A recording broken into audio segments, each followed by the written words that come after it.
It's the middle of the night. March 1671. You are a soldier in the Mughal army. The greatest empire on earth. You've conquered deserts, mountains, entire kingdoms. Tonight, you are on a warship on a river in Assam, in India's far northeast, about to finish a job that should have been easy. On the other side of the water is a force a fraction of your size. No empire. No gold. No famous name. Just a small kingdom and one general, sick, maybe dying, lying on a boat because he can't stand on his own.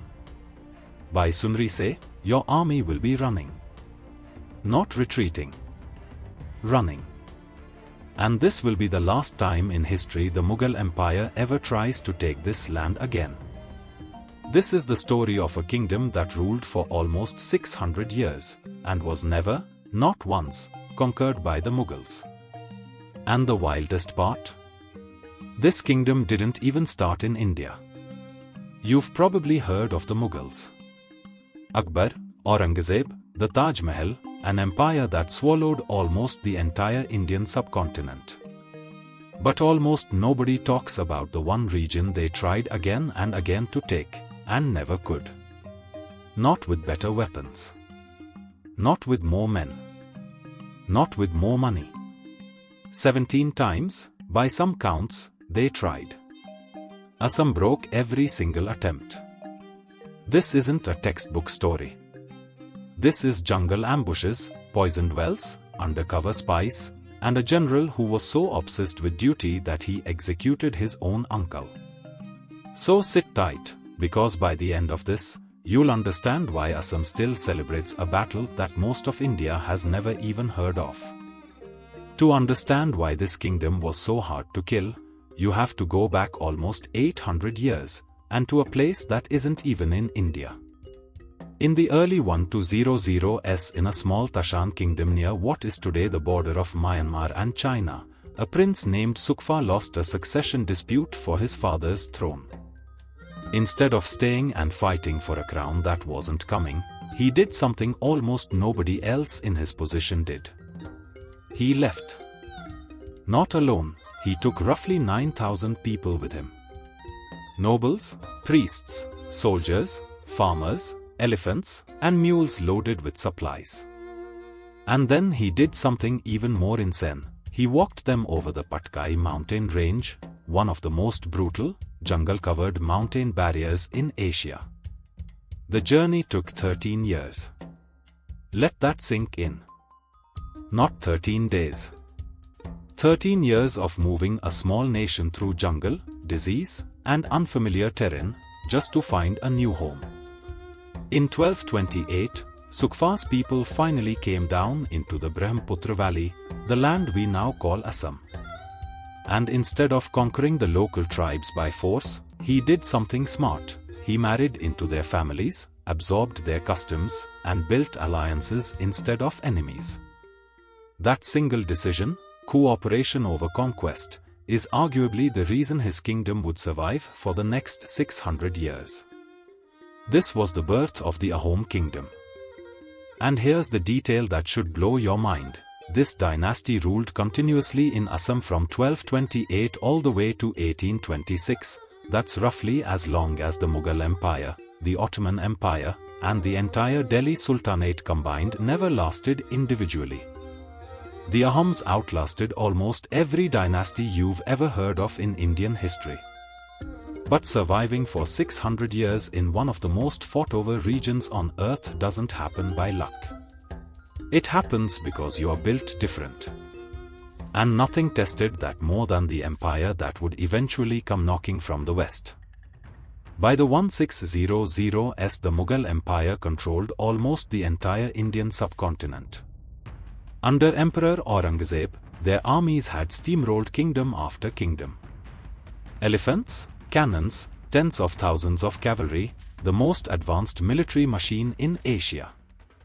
And then they looked northeast, toward Assam. On paper, it should have been easy. It wasn't. And here's why. Assam isn't like the flat plains of North India where Mughal cavalry dominated. It's a maze of rivers, marshland, and dense jungle, cut apart by the mighty Brahmaputra river and its hundreds of tributaries.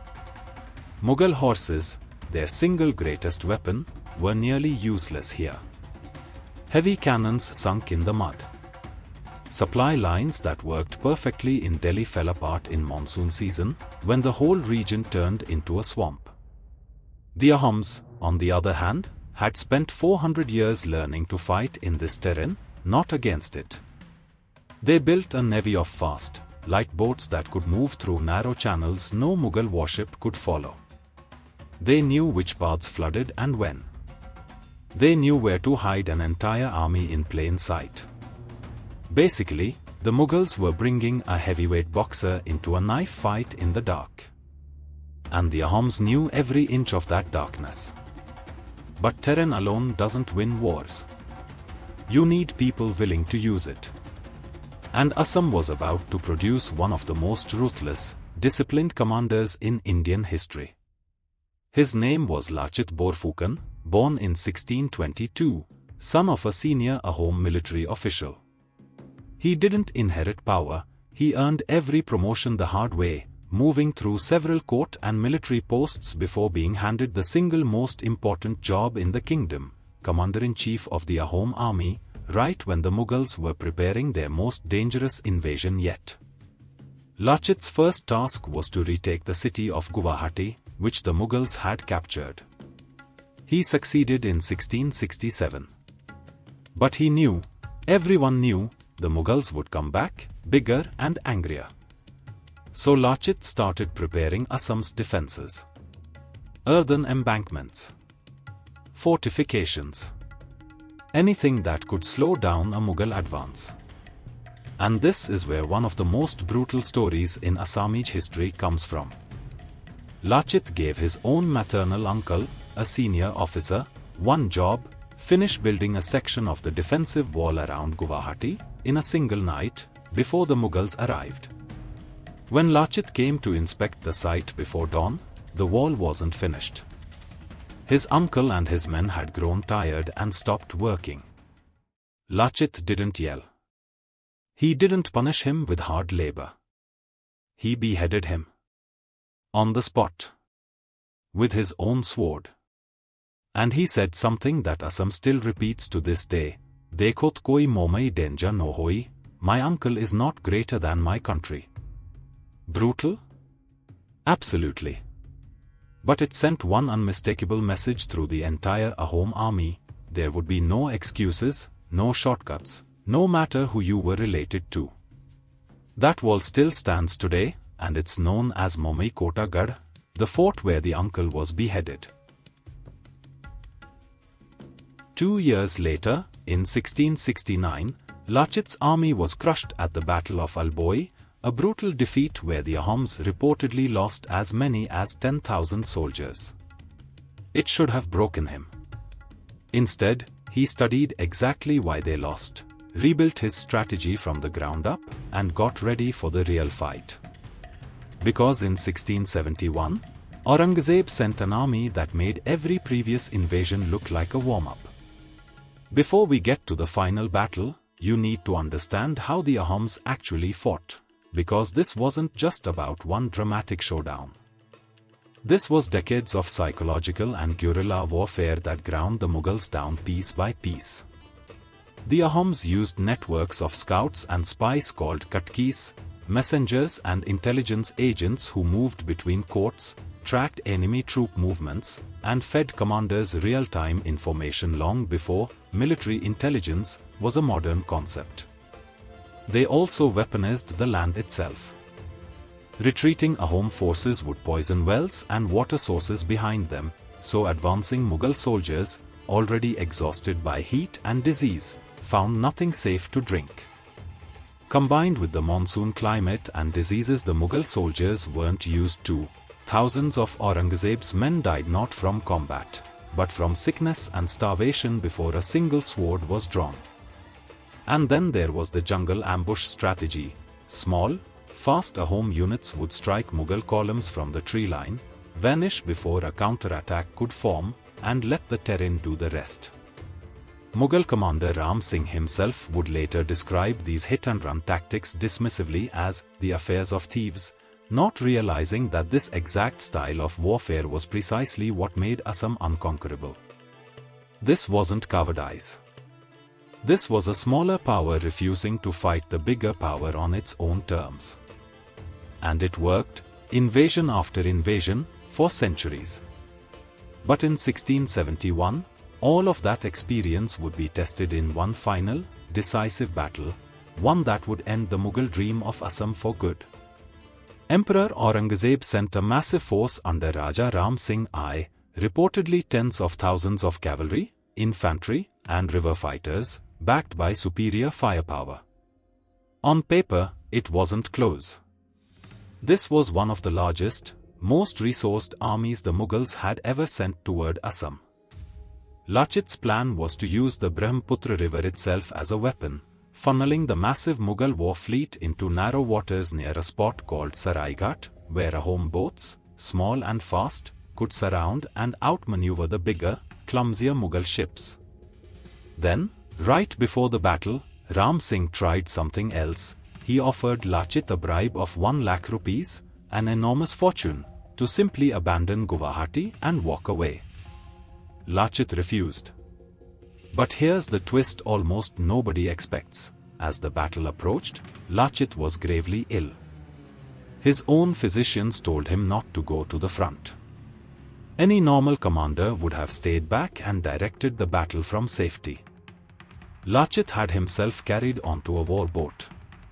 As Mughal ships closed in and some of his own soldiers hesitated, Lachit reportedly shouted words that are still remembered in Assam word for word: "If you want to flee, flee. The king gave me this duty, and I will complete it. Let the Mughals take me. You go tell the king his general did his job." It worked.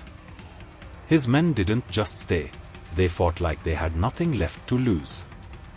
Small Ahom boats swarmed the massive Mughal warships from multiple directions at once, boxing them in a triangle formation between 3 key points on the river, where the bigger ships couldn't maneuver or retreat properly. In the chaos, a Mughal admiral, Munawar Khan, was shot dead. The Mughal fleet, one of the most powerful naval forces the empire had ever assembled, broke. They didn't just lose the battle. They retreated all the way back to the Manas River, the western edge of Ahom territory, and they never launched a serious attempt to conquer Assam again. A regional kingdom, without an empire's resources, without the Mughals' gold or manpower, had just handed Aurangzeb one of the most humiliating defeats of his reign.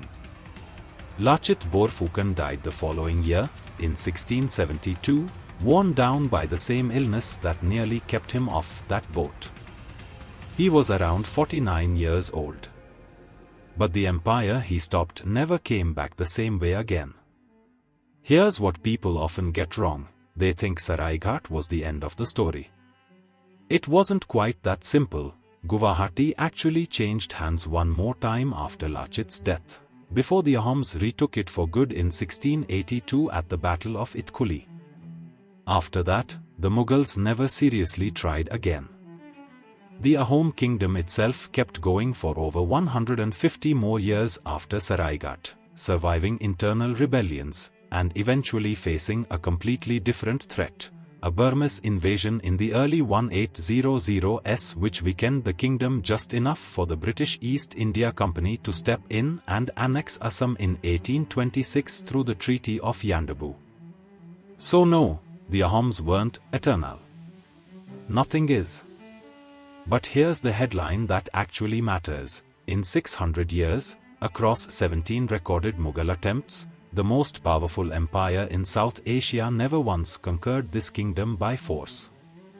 Every other major power on the subcontinent eventually fell to the Mughals, or was absorbed by them. Assam simply never was. Today, Lachit Borphukan is remembered every year on 24th November as Lachit Divas across Assam. India's National Defence Academy even awards a Best Cadet trophy in his name, a general from 400 years ago, still setting the standard for military discipline in the modern Indian armed forces. So think back to that soldier on the boat, watching his own empire's warships turn and run in the dark.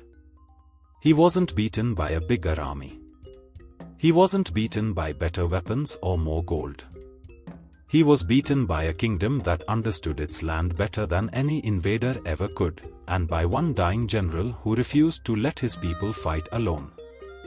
That's not a footnote in a textbook. That's one of the great underdog stories in world history, and most people have simply never heard it. If this is the first time you've heard it, now you know why Assam still remembers it like it happened yesterday.